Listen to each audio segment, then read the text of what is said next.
Hi creators, welcome to Create Like a Pro. Today we're creating mosaics. So quick checklist before we get started. You're going to need tiles, tile adhesive, and you're going to need grout. So my project is I have a set of doors. They're double doors, they're my front doors, and they were looking really a bit sad. So what I wanted was a statement piece. I wanted a really big entrance, and that's why I'm going to mosaic all 4 panels. And there is pretty much 3 main creative choices. 1 is your design. What do you want to do? 2, the color palette that you're going to choose. And 3, the grout. Now I know that doesn't really sound like a really creative choice, but it is, I promise you. See, grout can come in so many colors. It can come in black, it can come in light gray, dark gray. You might want to go for white grout. You may want to go for blue grout. So it's your 3rd creative choice. So let's go back to design. Design really is one of the most important parts of creating a mosaic. You may go right back to the Romans, Turks, Russians, Greeks. Now, some of those patterns are a really good source of inspiration. If that doesn't float your boat, another cool off-center option are coloring books. Some of the modern coloring books are really cool. They have really nice designs. Some of them are mandalas, a bit more fantasy creatures. Either way, you're dealing in blocks of color. Same with stained glass window books. They have like beautiful bird designs or flowers, a bit more traditional Art Nouveau, Art Deco. Now, if you want a geometric shape, you could look to sort of Mexican or Aztec designs or African designs, but all of them are dealing in blocks of color. So I'm going for sort of a symmetrical geometric pattern because that's the effect I want. The other option, if you've got an idea in your head and you're like, you know what, I am completely ready just to go this, you can just take a pen or a piece of chalk and just freeform draw onto your table, your mirror, your floor, your bench top, whatever it is, and then go for it.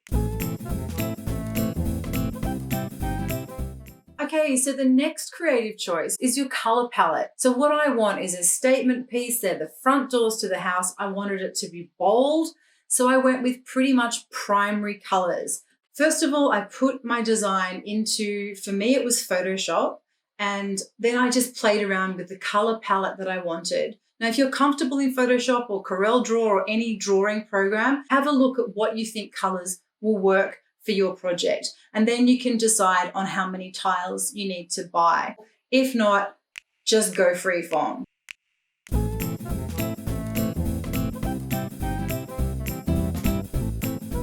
Now, the cool thing about mosaic tiles is that there is an infinite choice of tiles that you can go for. So what we're doing is the broken tile method, and we're also using these mosaic sheeting options, which are available from all tile shops, from hardware stores. They've got the netting on the back. Now, the broken tile method means that we get a tile. You could have old tiles hanging around, and you bring out your trusty hammer and you just smash this.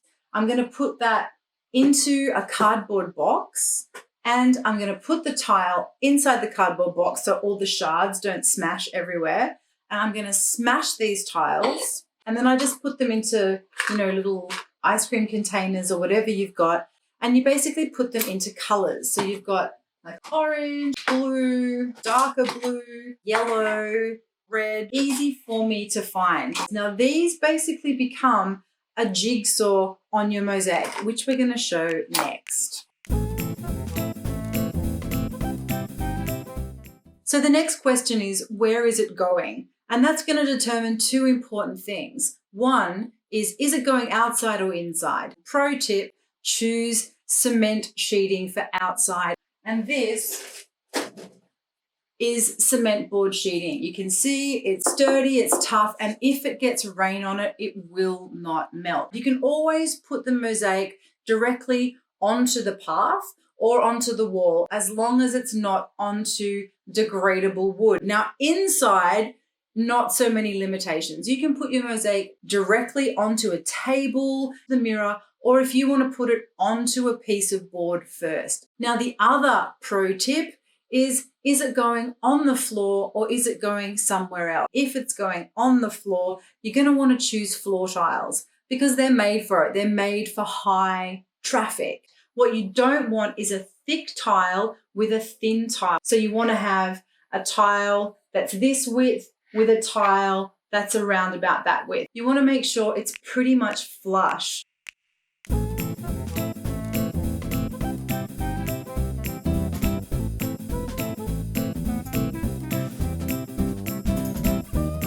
So you've got your design and you've transferred your design onto the cement board or the table or whatever it was. Now you get to do the fun bit. I like to lay it out first. So you basically cut these guys up and then you've got this really cool option of framing your segments, like framing up your mosaic bits with these guys. And then we take the different colors and we just start doing the jigsaw. We're just going to lay out the tiles in more or less how we want them to go. Doesn't that look lovely? Now, if you're going to have people collaborating and sharing with you this process, which is a wonderful part of doing mosaics, a really good tip is to make sure when you've got your design transferred onto the cement board, I strongly recommend that you label where you want colors to go. And that's just so everyone else isn't practicing telepathy and you're basically just being really clear. I want yellow here, light blue here, red over here, so that everyone can just sit there laughing, having cups of tea, carrying on, and you can be confident that no one is going to turn your mosaic into a hundreds and thousands kind of dog's breakfast. And now we're going to start sticking them down. Now, this is a really easy part, but it's kind of methodical. I mean, you may only be able to do small sections at a time, so just mix up a small amount of adhesive at once. You want it to be kind of like a cake batter in its mixture, so you can just smear it onto the back with a knife and push it down. And the pro tip I'm going to give you is when you have your knife and your adhesive, just remember which way you pick the piece of tile up when you put the adhesive on, that you put it down the same way. That may sound like a bit of a no-brainer, but honestly, it can just blow your head if you've picked it up and then you've looked around and forgotten, and then it goes back in backwards and it doesn't fit and it's a nightmare. Pro tip, pick your piece up, butter it with the adhesive, and then remember to put it back the same way, especially if you've jigsawed the whole mosaic. Okay, tip, make sure you leave enough space for the grout. This is so important, and I have to flag it now. So if you think about your bathroom, on the floor, on the wall, there's a space between the tiles. When you're making it, it's going to look a bit weird. It's going to look like, oh, what's all this space? But once you get the grout in, everything will make sense. So remember the tip, leave enough space for grout.